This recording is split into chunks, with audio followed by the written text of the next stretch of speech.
Welcome to my channel. Guys, आज हम बहुत दिनों के बाद हैं इसका महाभारत का एपिसोड लेकर आए हैं।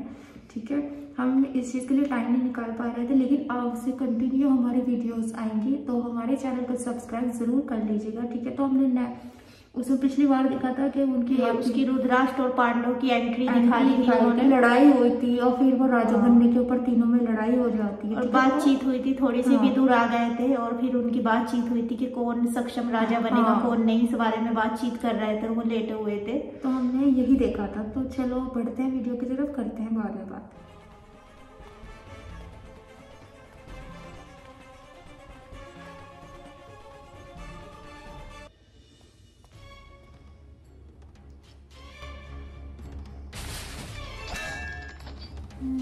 जबरदस्त गेम है ये। गेम है, अपने आप को सक्षम प्रूव कर रहे हैं, जो कि उनसे लड़ाई हुई है। पर इनको पितामह भीष्म ने सब सिखाया हुआ है। उन्होंने कहा था ना कि इनको सक्षम बनाऊंगा काफी। जबरदस्त, वाह यार। इसीलिए हमारे प्रति उसके मन में ईर्ष्या है पांडु, क्योंकि हम सम्राट विचित्रवीर के रानियों के पुत्र हैं और ये केवल एक दासी से जन्मा है। दासी पुत्र है। हाँ, वो हुआ था, साथ साथ हुआ था। दासी के पुत्र ये सारे भाई है ना। नहीं जेस, आप इतना कठोर मत बनिए। हम तीनों एक ही पिता के पुत्र हैं और विदुर को तो ताजश्री और राजमाता ने भी इसी परिवार का ही सदस्य मानते हैं।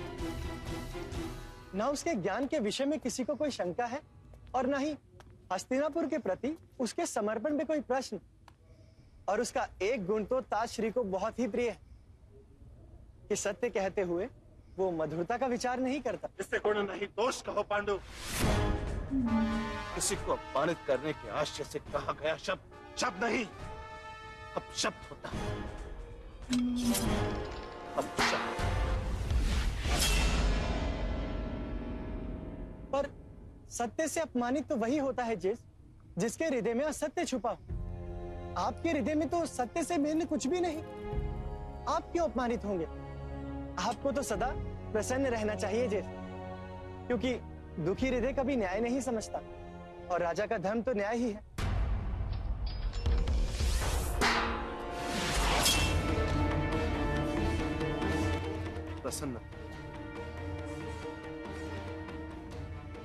प्रसन्नता तो मुझे राज्य अभिषेक के पश्चात प्राप्त होगी पांडु। कितने अच्छे तरीके से समझा रहे हैं कि भाई को, अपने भाई को सपोर्ट कर रहे हैं। जन्मांध प्रत्येक पद पर अगले पद के विषय में शंका रही है मुझे। प्रत्येक पद ध्वनि के साथ अविश्वास उत्पन्न होता है। प्रत्येक शब्द में कोई ना कोई गुप्त अर्थ ढूंढने का प्रयास करता रहता हूं मैं पांडु। जीवन भर इस अविश्वास का ही अभ्यास किया है मैंने पांडु। इस अविश्वास से जन्म लेता है अकेला। तो अब इस अकेलेपन का अंत तब होगा जब सत्ता मेरे हाथों में होगी। मेरे समीप मेरी आज्ञा के बिना कोई पदध्वनि नहीं कर पाएगा। तभी जब मैं सम्राट धृतराष्ट्र घोषित कर दिया जाऊंगा, तभी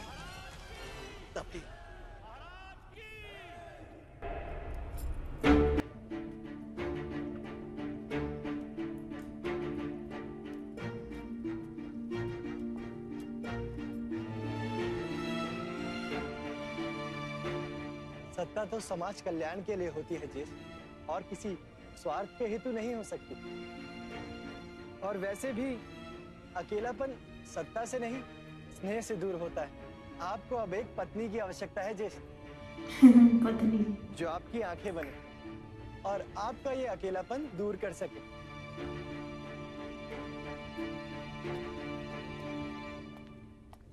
मेरे पास विवाह के विषय में विचार करने का समय नहीं है पांडु। विचार आपको नहीं करना है, विचार तो ताजश्री और राजमाता ने किया ही है। आपका विवाह गांधार की राजकुमारी के साथ तय करके। जानता सुना है गांधार कुमारी रूप और गुण में अद्वितीय है जेस, और उनको तो भगवान शिव द्वारा 100 पुत्रों का वरदान भी दिया गया। आप तो अत्यंत भाग्यवान है जेस। भाग्यवान तो गांधार कुमारी है पांडु, तो आगे हस्तिनापुर की साम्राज्य बनी।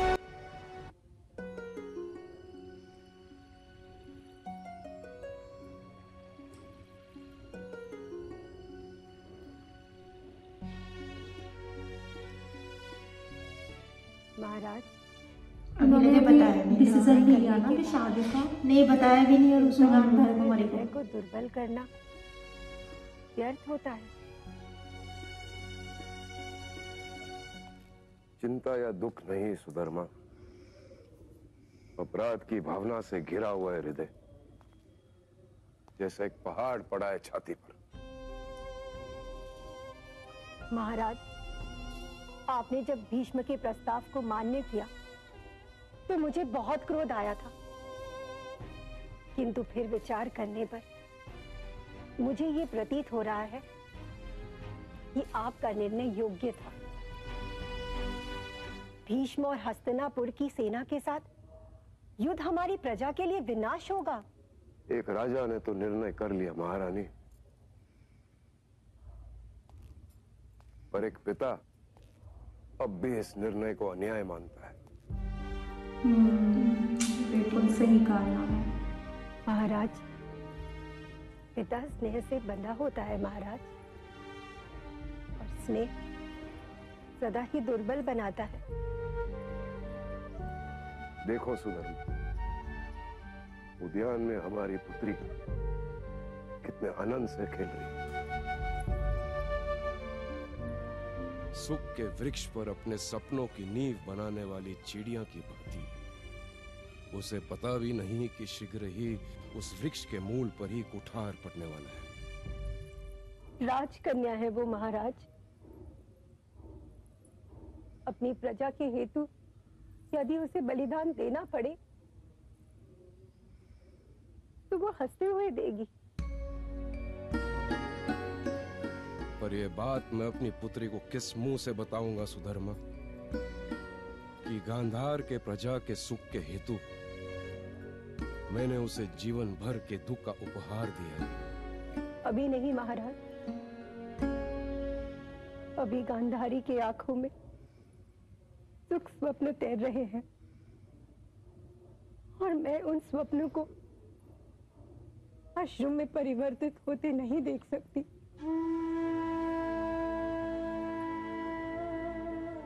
उसके भाग्य को स्वयं उसके सामने उपस्थित होने।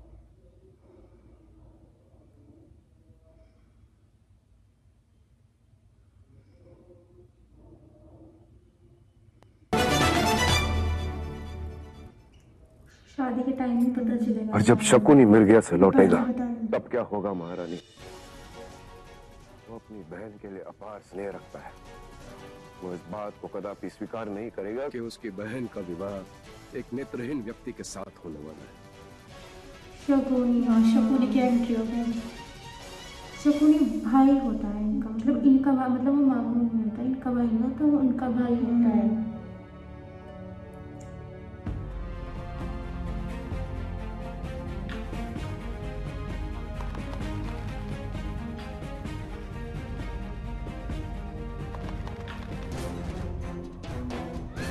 कीजिए महाराज, रस्सी टूटती जा रही है।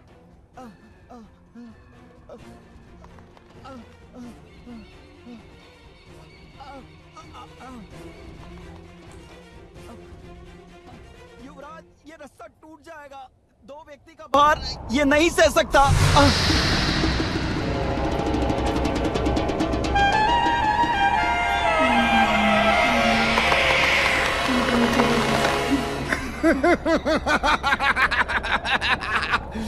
तो मैं रस्सा छोड़ देता हूँ सैनिक, तुम्हारे प्राण बच जाएंगे। नहीं युवराज नहीं, आपके प्राण मेरे प्राण से अधिक मूल्यवान है। तो फिर तुम रस्सा छोड़ दो, छोड़ दो। नहीं नहीं नहीं, छोड़ दो। छोड़ दो।